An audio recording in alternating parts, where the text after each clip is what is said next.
라디오 독서실 한국인이 사랑하는 우리 문학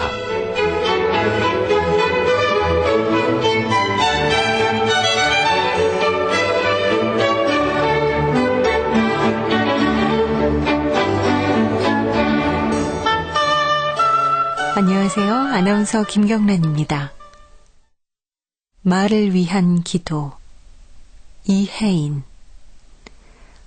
내가 이 세상에 태어나 수없이 뿌려놓은 말들이 어디서 어떻게 열매를 맺었을까? 조용히 헤아려 볼 때가 있습니다. 무심코 뿌린 말의 씨라도 그 어디선가 뿌리를 내렸을지 모른다고 생각하면 왠지 두렵습니다. 덜어는 허공으로 사라지고 덜어는 다른 이의 가슴 속에서 좋은 열매를 또는 언짢은 열매를 맺기도 했을 언어의 나무. 이혜인 수녀의 말을 위한 기도 앞부분입니다. 이 시의 중간에는 이런 내용이 있습니다. 매일매일 돌처럼 차고 단단한 결심을 해도 슬기로운 말의 주인이 되기는 얼마나 어려운지, 하나의 말을 잘 탄생시키기 위하여 먼저 잘 침묵하는 지혜를 깨우치게 하소서. 우리는 매일 말을 하고 있고 올 한 해에도 수많은 말을 내뱉었습니다. 그중에 남에게 좋은 열매가 된 말은 얼마나 될까? 한 해를 반성할 때 내가 무심코 내뱉었던 말을 되돌아보는 것도 필요하지 않을까 싶네요. KBS 라디오 독서실 한국인이 사랑하는 우리 문학. 오늘은 백가흠 작가의 그리고 소문은 단련된다. 만나보겠습니다.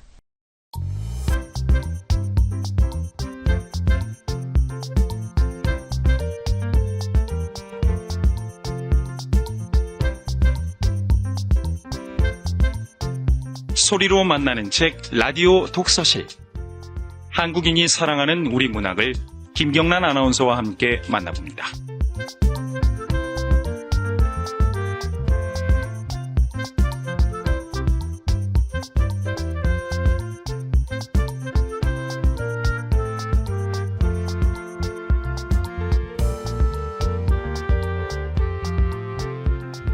백가흠 작가는 1974년 전라북도 익산에서 태어났고요. 2001년 서울신문 신춘문예에 단편소설 광어로 등단을 했습니다. 지금까지 백가흠 작가가 발표한 작품은 극단적인 정신세계와 불편한 현실을 아이러니와 판타지로 녹여낸다는 평을 받고 있습니다. 계속해서 개성적인 작품들을 꾸준히 발표하고 있는데요. 오늘 소개할 그리고 소문은 단련된다는 2009년 현장 비평가가 뽑은 올해의 좋은 소설에 선정이 됐습니다. 여러분들에게는 오늘 어떤 느낌을 줄지 지금부터 함께 들어보시죠. KBS 라디오 독서실 한국인이 사랑하는 우리 문학 백가흠 작가의 그리고 소문은 단련된다. 만나봅니다.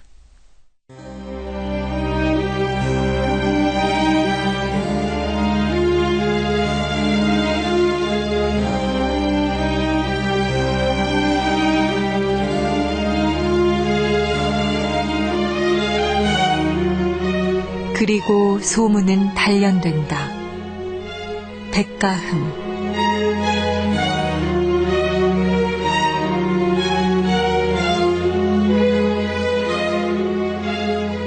한 달 전 림혜숙이 어린 딸과 함께 감쪽같이 사라졌다.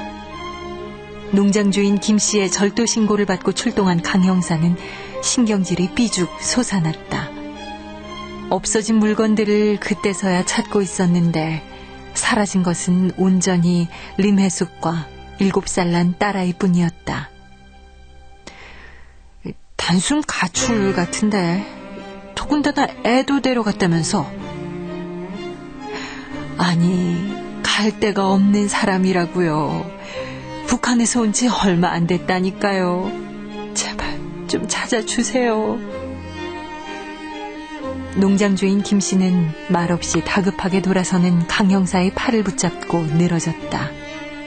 뭔가 할 말이 있는 듯한 표정이었으나 김씨는 머뭇머뭇 더 이상 얘기하지 않았다. 강 형사는 대수롭지 않게 김씨의 팔을 뿌리쳤다.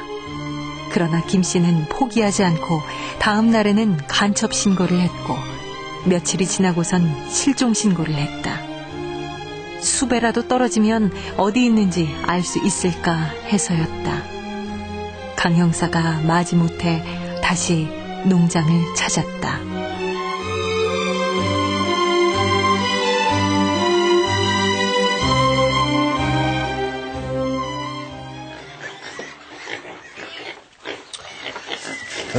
이름이 림해숙 7302824432로. 예, 맞아요, 형사님. 글쎄, 김씨 할아버지가 잘못 적었는지 그런 사람 주민번호는 없다니까. 아이고 답답하네. 맞다니까요. 이 봐요. 그렇게 적혀 있잖아요. 자꾸 귀찮게 할 거예요? 그리고 실종 신고는 가족들만 할 수 있는 거 몰라요? 할아버지는 가족이 아니잖아요. 그러니까 여기 단순 가출라네. 빨랑 서명하세요. 나 바빠. 형사 양반. 나도 그거는 아는데 동네에 아주 이상한 소문들이 돌아서 그거와 연관이 있지 않은가 싶어서 그래요. 나한테 온다 간다 말 안 할 이유도 전혀 없고요. 이상한 소문? 무슨 소문이요?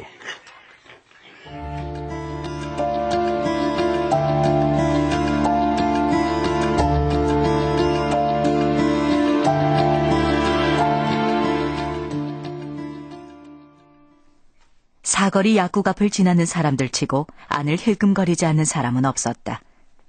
황 약사는 자신이 꼭 구경거리가 된 것 같아 마음이 불편했다. 아무 일 없는 듯 평소처럼 행동하려 애를 썼다.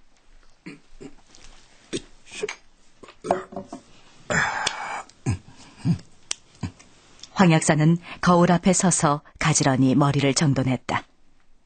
포마드를 발라 가르마를 나누고 한 올의 머리카락도 일어섬 없이 단정히 빗어넘겼다. 이미 칠순을 훌쩍 넘겨버린 나이였지만 새까맣게 염색을 해서 흰머리 한 가닥을 찾아보기 힘들었다. 어서 오세요. 아직도 연락 없지요? 네? 황 약사는 인상을 찌푸렸다. 이젠 손님들이 건네는 인사마저도 비아냥거림으로 들렸다. 이미 소문은 소문을 나 금구에 사는 사람이라면 사거리 병원집 일을 모르는 사람이 없었다.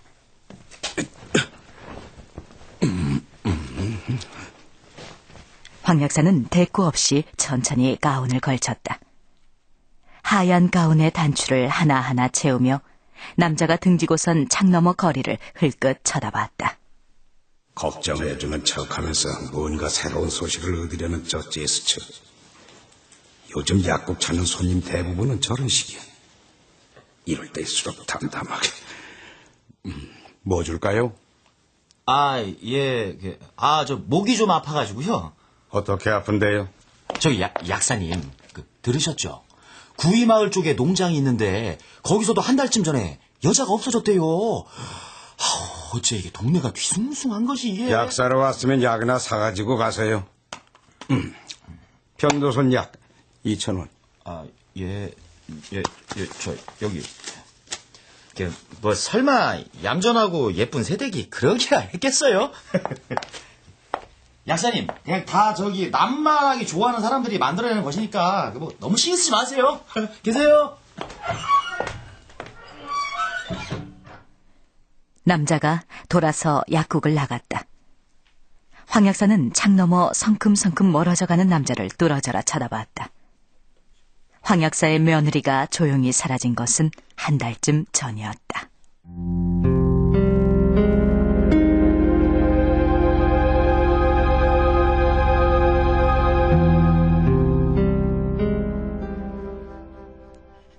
어머마! 장 약사! 어머마! 아버지. 얘가 어제 안 들어온 게냐? 예, 그게 친구들 만나 노느라 그랬나 봐요. 그래도 그렇지 며느리가 외박을. 남들 눈도 있는데. 사정이 있을 거예요. 들어오면 너무 나무라지 마세요. 요즘 세상에 며느리 나무라는 시아버지도 있더냐? 근데 며느리 차는 그대로 있던데 차 없이 놀러 간 겐가? 친구들 차로 움직였겠죠, 뭐. 아버지, 약국은 어떻게 하실래요? 얘 올 때까지는 내가 내려가마. 그래 주실래요? 약국 비워두기도 그렇고. 사라진 며느리를 대신해 은퇴했던 황 약사가 약국에 나올 수밖에 없었다. 그렇게 한 달, 황 약사가 사라진 며느리를 대놓고 찾지 못한 채 전전긍긍하는 것은 모두 다 흘러다니는 소문 때문이었다. 하루도 지나지 않았는데 금구 사거리엔 병원집 며느리가 바람이 나서 집을 나갔다는 소문이 떠돌았다. 이는 농협에 모여 소일 삼는 사람들로부터 빠르게 퍼져나갔다. 소문의 서사는 그럴듯한 것이 퍽이나 구체적이었다. 가장 먼저 읍내에 떠도는 소문을 듣고 온 사람은 정간호사였다. 약사님! 이거 정간호사. 그러다 숨 넘어가겠어. 무슨 일이야? 그게요. 막 뛰어왔더니. 무슨 일인데 그래? 그게요. 이런 얘기 해도 되는지 모르겠네. 무슨 얘긴데 그래? 아무리 그래도 병원장님한테는 말 못하겠어요. 남편이라. 우리 며느리 장 약사 얘기야? 예. 농협에 가니까 거기 있던 사람들이 다. 우리 며느리 안 들어온 지 하루밖에 안 됐는데 벌써 사람들이 다 안단 말이야? 예. 벌써 금고바닥에 소문 쫙 났어요. 사람들이 뭐라 그러던데? 그게 모르겠다. 약사님도 다 알게 되실 건데요, 뭐. 그게요. 장 약사님이 바람났대요.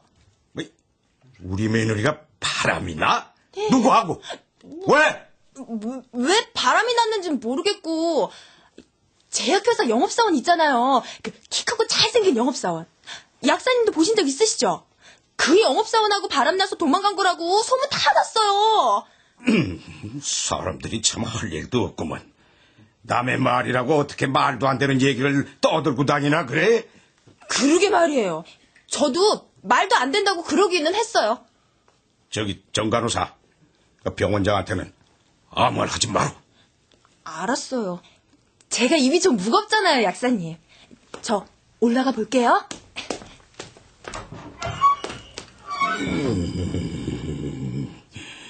바람이 나.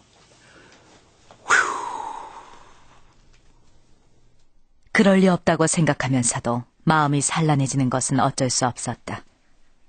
아무 일 없다는 듯이 태연하게 업무를 보는 아들을 보니 이미 아들은 그 사실을 알고 있었는지도 모르겠다고 황 약사는 생각했다. 이쯤 하니 며느리에 대한 걱정보다도 바람나서 집 나간 며느리에게 화가 나서 견딜 수가 없었다. 생전 처음 자신의 체면이 집 나간 며느리 때문에 구겨지는 것 같았다.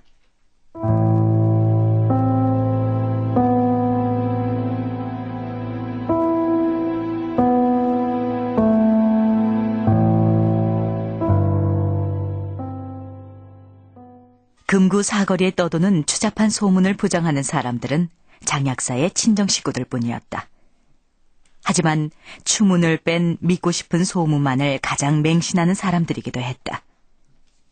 그들을 빼고는 하루가 멀다 하고 새롭게 생성되는 이야기들을 사람들은 모두 진실로 받아들였다.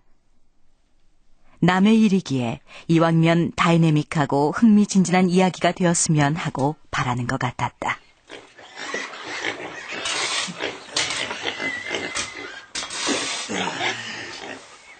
에이, 형님. 돼지똥 안 치우고 뭐 하세요?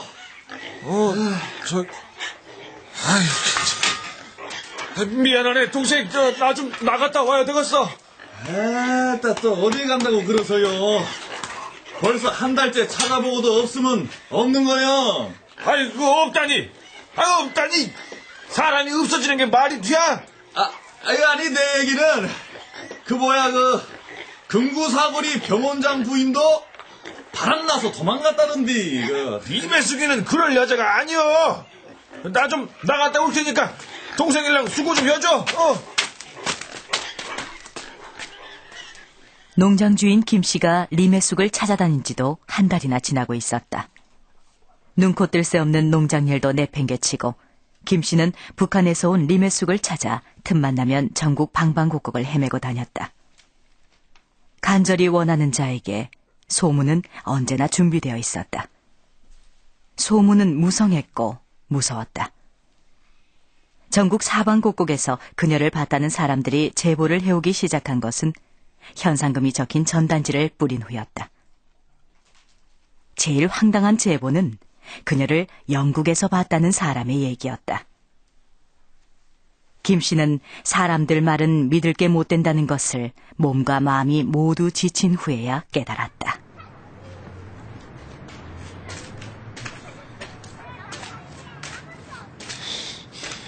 이게 다 내 키가 작아서 그런 거요.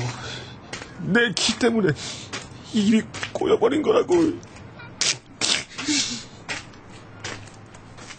40이 훌쩍 넘어 늦장가 들었던 베트남 부인이 얼마 살지 못하고 도망친 것도, 좋아했던 리메숙이 떠난다 말도 없이 사라진 것도 모두 다 자신의 작은 키 때문이라고 생각했다. 자신만큼 키 작은 동생이 아직 장가도 못 가고 자신의 뒤치다거리만 하는 것이 가여웠고, 리메숙이 데리고 떠난 그녀의 어린 딸이 보고 싶어 서러웠다.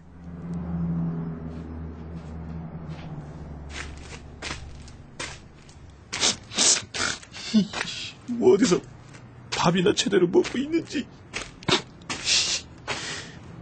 그래도 밥은 굶지 않을 거요. 북한에서 같이 넘어온 사람들 말로는 리메숙이가 생각보다 큰 돈을 갖고 있댔어. 만삭의 몸으로 국경을 넘은 다음 중국에서 돼지를 키워갖고 큰 돈을 벌었다 그랬거든. 아이, 근데 왜 그 얘기를 나한테 안 한 거지? 그 사실이 김 씨를 더욱 불안하게 만들었다.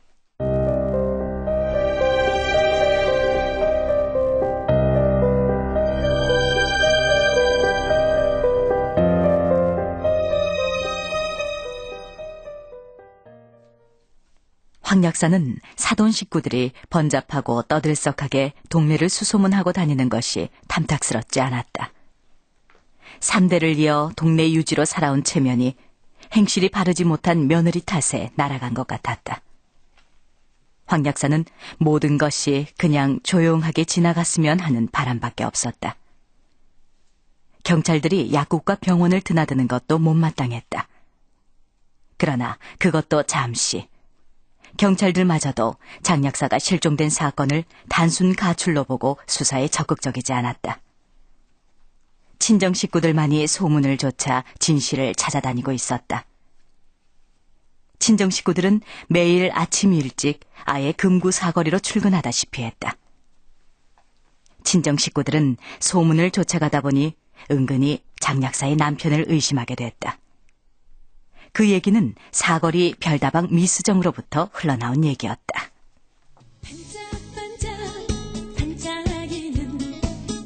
있어! 여기 좀 앉아봐! 알았어, 오빠. 아가씨가 우리의 소식을 들었다면서요? 제 소문 좀 말. 아니, 어디서 어떤 얘기를 들었는지 자세하게 좀 얘기해봐요. 제가 어제 공업사에 배달 갔다가 컴퓨터집 민씨 아저씨한테 들은 얘긴데요. 그 아저씨 대학도 나와서 꽤 똑똑한 사람이거든요. 가끔 티켓 끊어져서 같이 놀러 다니기도 하고. 그래서 속임말도 간혹 잘 나누는 편이에요. 그래서요? 그래서 우리 애를 봤대요?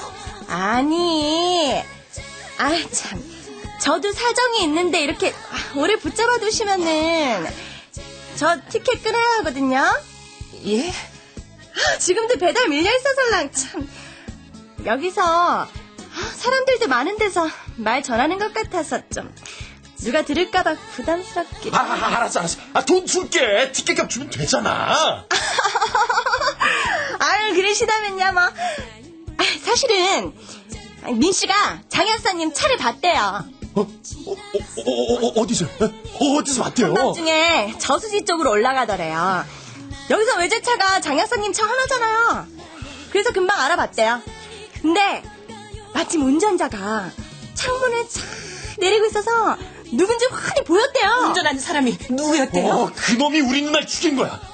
저수지에 묻어놓고 그게 분명해. 누구래요, 운전한 사람이? 빨리 좀 말해요, 아가씨. 그게 황 원장님이요. 황 원장? 우리 사위가? 그럼 매형이 누나를 죽였어?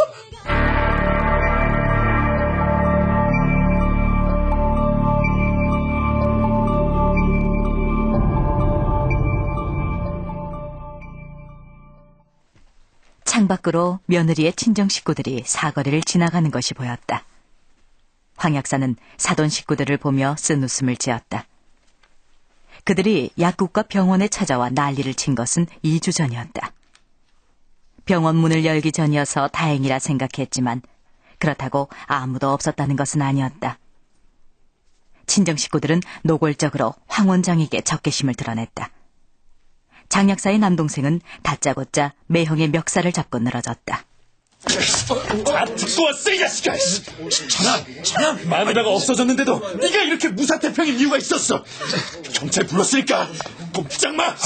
전하, 이거 일단 이 손 좀 풀지. 아이고 불쌍한 내 딸. 이봐, 사돈 총각. 이거 환자들도 있는데 여기서 이렇게 소란을 피우면 어쩌자는 게야? 며느리의 치부가 뭐 그리 자랑할 거라고. 사람들 알아듣기 전에 당장 그 목소리 좀 낮춰들어. 우리 얼굴도 생각해줘야 할 거 아닌가? 이손 좀 풀어. 얼굴! 사람 죽여놓고 체면 친해를 하시겠다.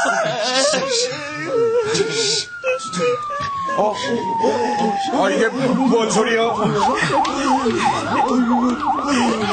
경찰 도착하면 넌 바로 철장 신세야. 도대체 누가 신고를 한 건가? 내 딸을 죽였는데 그럼 가만히 놔둬요? 수고 많으십니다. 경찰님!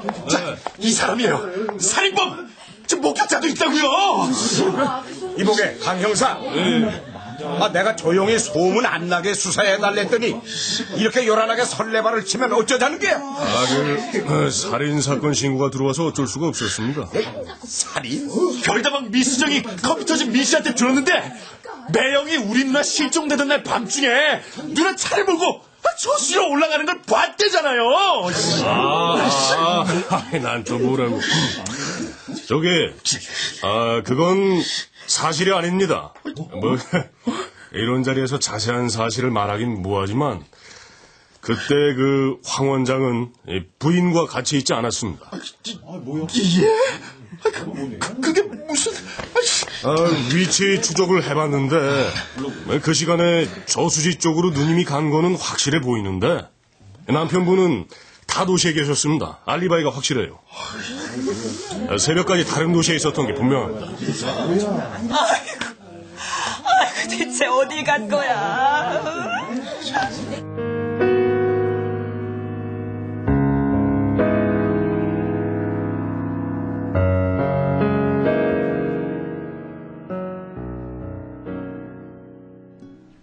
약국 문을 닫는다는 것은 완고했던 자존심을 스스로 무너뜨리는 것이라고 황 약사는 생각했다.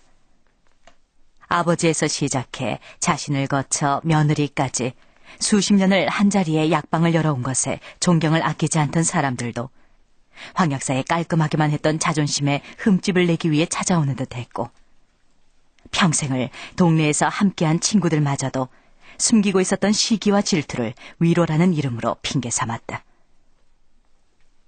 한편 리메숙을 찾고 있는 김 씨는 무슨 소식이라도 들어보려고 매일 읍내 농협에 나갔다. 그곳에서 매일 새로운 이야기들이 흘러나왔다.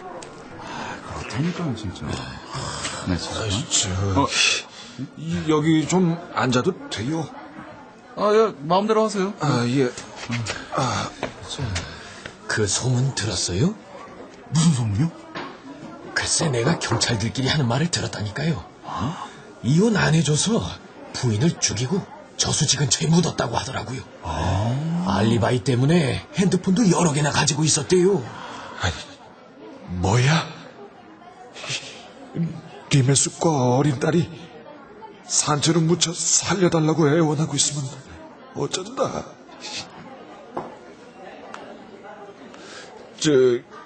정말 저수지 근처에 묻었대요?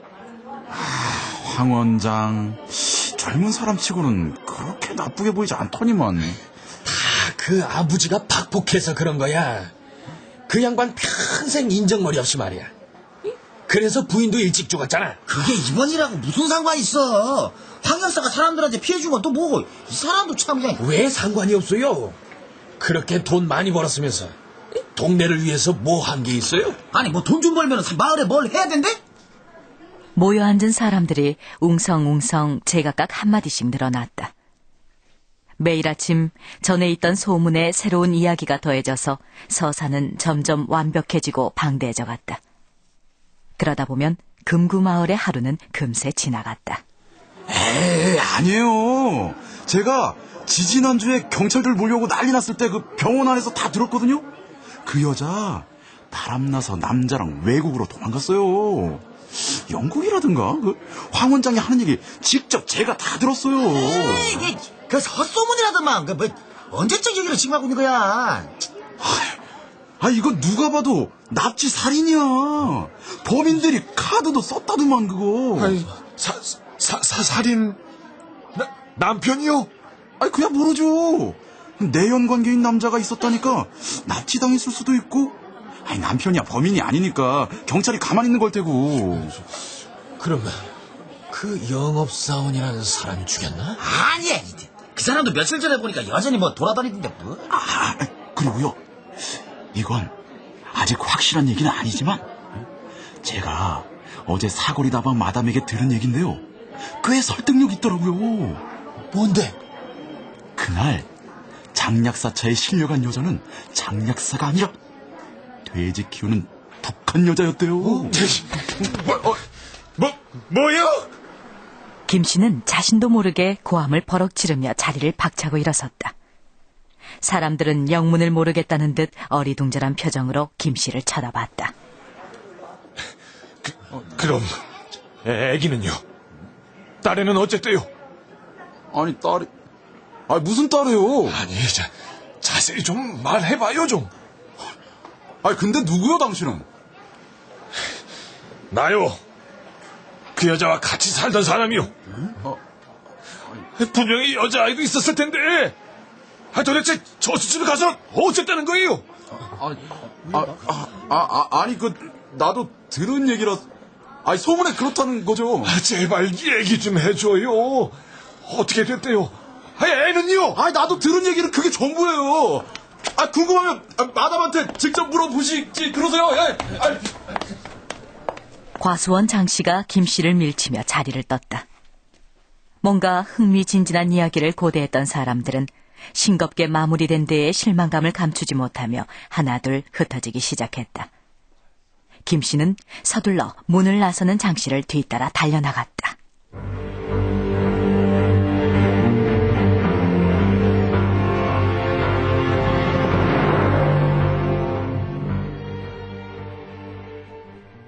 황 약사는 2층 병원으로 냅다 올라가서 원장실 문을 박차고 들어갔다.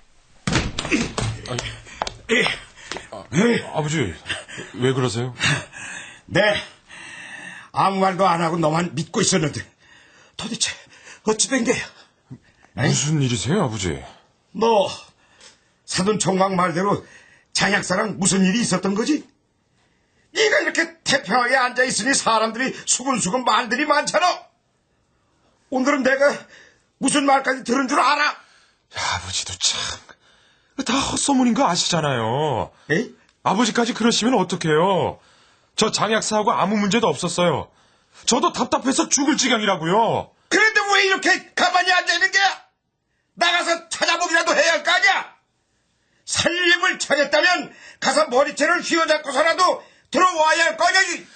경찰이 가급적 아무 말 말라고 해서요. 뭐? 마을 사람들 중에 누군가가 아무래도 납치를 한 것 같다고 해서 저희 집을 잘 아는 사람들일 거라고. 아니 넌 그 말을 왜 이제야 하는 게야? 그럼 소문대로 정말 장약사가 잘못되기라도 했단 말이냐? 확실하지는 않아요. 너하고 나하고 이제 식구가 둘뿐인데 나한테까지 아무 말도 안 하는 게 말이 되냐 이 말이야. 그게 이제 아버지한테도 말을 하지 말라고 해서 첩보가 들어왔다고. 첩보? 첩보라니? 아버지가 장약사를 숨겨놨다는 말도 안 되는 거 알고 있는데 말이 안 되는 거 아니까 내 말씀 안 드렸어요. 왜? 그게 뭔 말이야? 내가 왜 며느라이를 별 이상한 소문이 다 있네. 아니 내가 왜?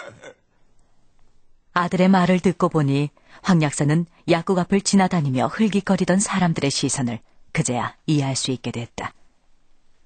황 약사는 자신이 더러운 소문의 주인공이었다는 것에 온몸이 부르르 떨렸다. 퇴근도 미룬 채 약국 안의 모든 불을 끄고 앉아 사거리를 노려봤다. 도대체 어떤 이의 입에서 소문이 시작된 것인지 궁금해서 미칠 지경이었다. 마음 같아선 동네 사람 전부의 혀를 잘라내고 싶었다. 그 사이 하나 더 늘어난 소문은 황 약사가 며느리랑 붙어먹어서 난처하게 되니까 살해해 저수지에 묻었다는 얘기였다. 하나씩 늘어가던 서사가 헛소문으로 밝혀질 때마다 비어버린 칸을 모두 황 약사가 메운 꼴이었다.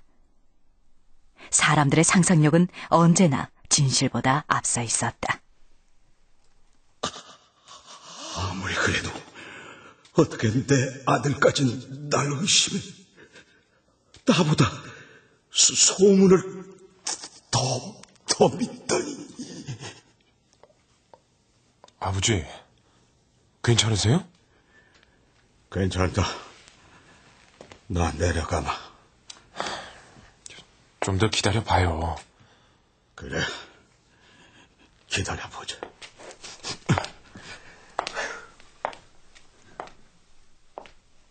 황 약사는 무엇보다 아들마저도 이런저런 황당한 소문을 완전하게 무시하지 않았다는 것에 경악했다. 그러나 그것이 온전히 아들 탓만은 아니었다. 자신마저도 며느리에 대한 여러 말들에 현혹되어 믿어왔으니까.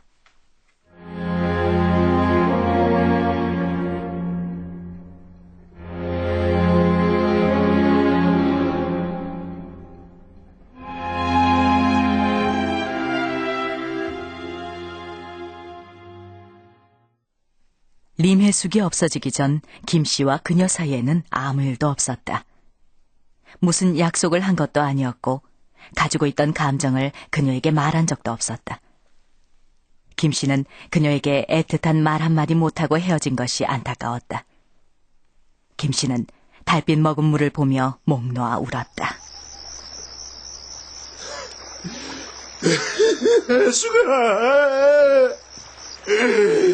혜숙아,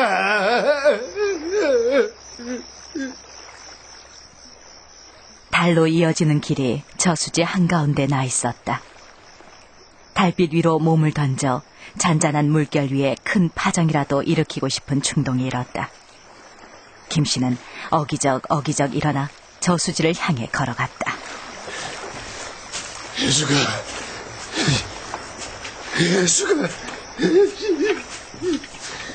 한 손엔 아이의 옷가지를 꼭 쥐고 있었다. 다리 사이에서 바람이 일었다. 미친 사람처럼 저수지를 향해 걸어 들어가기 시작했다. 그러나 몇 걸음 내딛지도 못해서 김 씨는 앞으로 고꾸라졌다.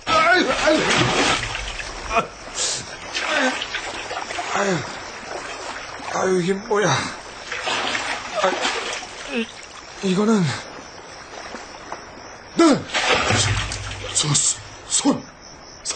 사람 손. 걸려 넘어진 돌부리를 찾았지만 돌은 없고 희부연하니 사람 손 같은 것이 위로 솟아 있었다. 같은 시간 포마드를 발라 빗어넘긴 가지런한 황 약사의 머리카락이 어둠 속에서도 반짝 빛이 났다. 황 약사는 몇 시간째 꼼짝도 하지 않고 의자에 앉아 밖을 내다보고 있었다. 황 약사는 뭔가 생각났다는 듯이 거울 앞에 서서 다시 머리 손질을 했다. 셔츠에 단추를 채우며 어둠 속에 서 있는 자신을 멍하니 바라보았다. 황 약사는 천천히 평생 입었던 흰 가운을 가지고 와서 다시 거울 앞에 섰다. 흰 가운을 망토처럼 걸친 다음 양쪽 소매로 목에 매듭을 만들었다. 모든 것이 예정돼 있었던 일처럼 황 약사는 망설임 없이 자연스러웠다. 황 약사가 조심조심 진열장 위로 올라가더니 형광등에 목덜미를 걸었다. 다음 1초의 망설임도 없이 힘껏 허공으로 발을 굴렀다. 흡사 흰 망토를 걸친 슈퍼맨 같았다. 이내 1분도 되지 않아 황 약사의 몸이 밑으로 쭉 처지기 시작했다.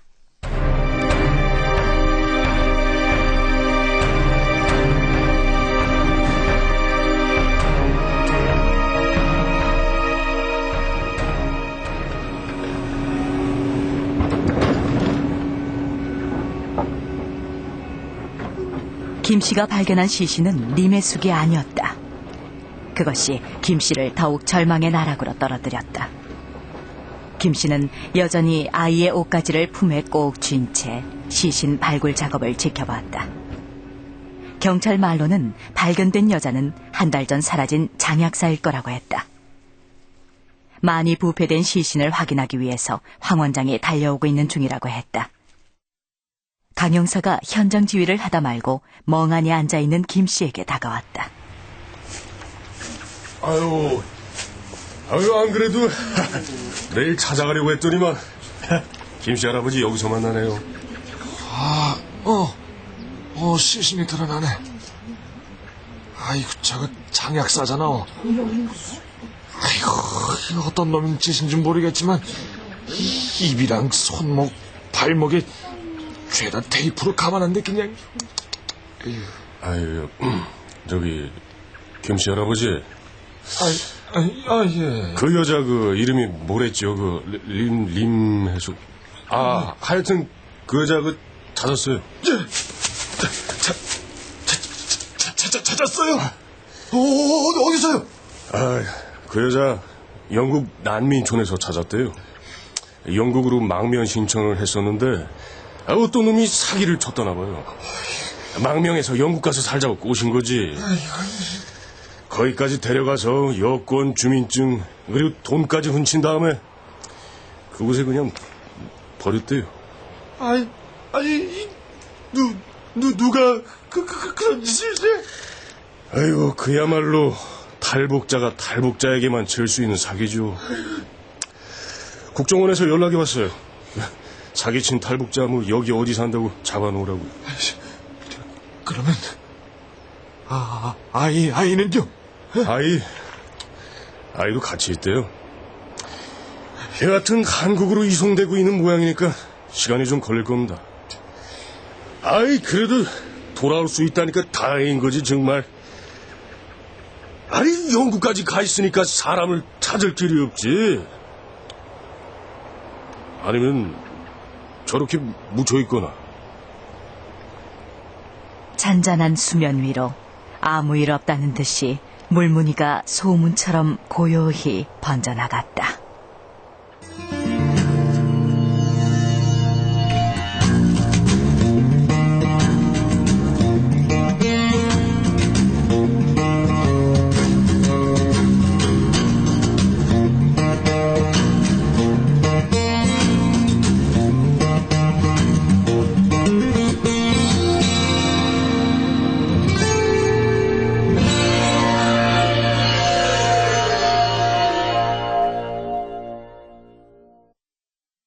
물무늬가 소문처럼 고요히 번져나갔다. 이렇게 끝이 나죠. 그리고 소문은 단련된다. 함께 하셨는데요. 백가흠 작가 직접 모셨습니다. 안녕하세요. 예, 안녕하세요. 소설 쓰는 백가흠입니다. 네, 반갑습니다. 예, 이렇게 고맙습니다. 직접 또 나와주셔서 감사해요.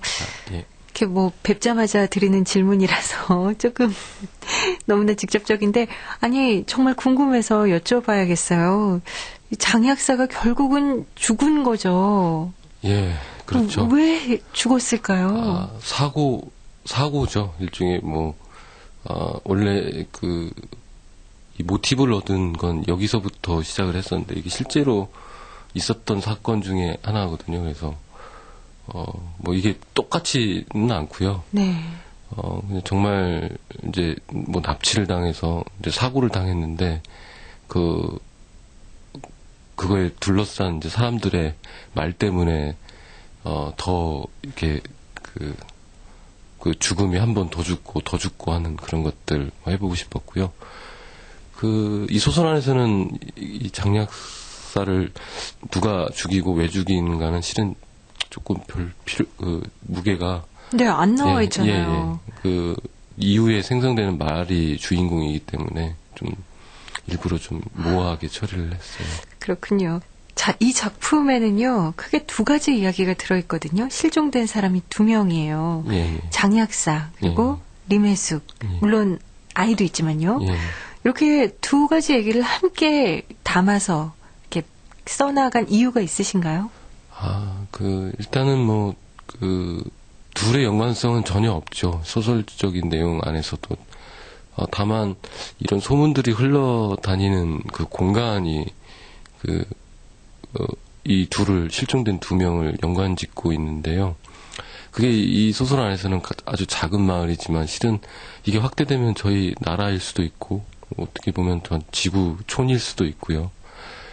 예를 들면 뭔가 어떤 권위와 혹은 부를 가지고 있는 한 마을의 어떤 한 여자의 실종과 여기서 이제 탈북자죠. 그 존재 자체가 이제 사람들의 인상에는 굉장히 각인되는 게 다 다르잖아요. 네.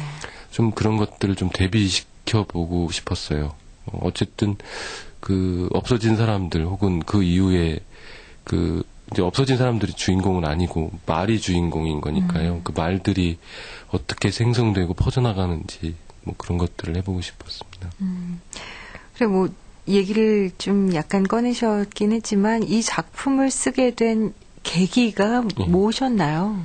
말이죠. 말이 얼마나 무서운지를 좀 해보고 싶었어요. 실은 이전에 썼던 작품들의 경향이라는 게 어떻게 보면 직접적인 어떻게 보면 성적 환타지라든가 사회 안의 좀 부조리 같은 것들에서 일어나는 이제 직접적인 연관성을 그 감정들이 폭발하는 걸 좀 그렸다면 이제는 좀 무형의 것들, 그러니까 인간과 인간이 서로 부딪히지 않고서도 얼마만큼 잔인할 수 있는가, 그게 이제 무기가 말이겠죠. 그게 소문이고요. 뭐 그런 것들을 좀 해보고 싶었어요. 그래요. 저도 어찌 보면 이제 말을 업으로 삼고 살아가는 사람이지만 이 말이라는 건 정말 무서운 거예요. 그렇죠? 예. 무섭죠. 정말. 근데 말을 이제 다루시잖아요. 근데 말을 다루시면 정말 말이 더 무서워지잖아요. 네, 그래요. 이제 글도 마찬가지인 것 같아요. 그래서 이 활자가 갖고 있는 그것도 굉장한 두려움과, 불안함과, 상대적으로는 이 활자들이 저에게 어떻게 보면 폭력을 가하는 것 같은 그 두려움 자체가 폭력 안에 있으니까요. 좀 조심하려고 너무 노력해도 잘 안 되는 것 같고, 쓰는 것도 마찬가지고, 말하는 것도 마찬가지인 것 같습니다. 그러게 말이에요. 말에 대해서 이야기를 하다 보니까 좀 진지해지고, 좀 무거워졌는데, 현재 쓰고 있는 작품, 어떤 작품이세요? 예, 지금 이제 장편 마무리 작업을 하고 있는데요. 한 일종의 무정부주의자들이죠. 무국적자들. 정치적인, 그러니까 비정치적인 게 정치적인 한 인간들의 좀 군상을 좀 다뤄보고 싶어서요. 그래서 외국으로 자꾸 떠도는 이제 한국 사람들 얘기고요. 노마드적인 요소가 많은 소설입니다. 네. 이 작품 완성되면 또 다시 한번 모셔도 될까요? 저 고맙습니다. 약속하신 겁니다. 그럼요. 네, 오늘 나와주셔서 좋은 이야기 감사드립니다. 네, 고맙습니다. 네, 고맙습니다. 지금까지 그리고 소문은 단련된다의 백가흠 작가와 함께했습니다. 눈사람 만들어 본 적 있으세요? 눈사람을 만들기 위해서는 눈송이를 계속 굴려야 하잖아요. 그럼 그 작은 눈송이가 어느 사이 큼지막한 눈덩이로 변합니다. 오늘 소개한 작품처럼 말도 그런 것 같습니다. 말이 사람들의 입에서 입으로 전해지면서 점점 눈덩이처럼 커지는 경험. 여러분 주변에는 혹시 있으신가요? 그런데 무심코 내뱉은 그 말이, 말의 눈덩이가 누군가에게는 치명적인 상처가 된다는 것. 다시 한번 기억해야겠습니다. 지금까지 백가흠 작가의 그리고 소문은 단련된다 편, 음악 최현석, 효과 안익수, 노동걸, 김기평, 기술 이흥규, 극본 서현희, 제작 박기환, 진행의 김경란이었습니다.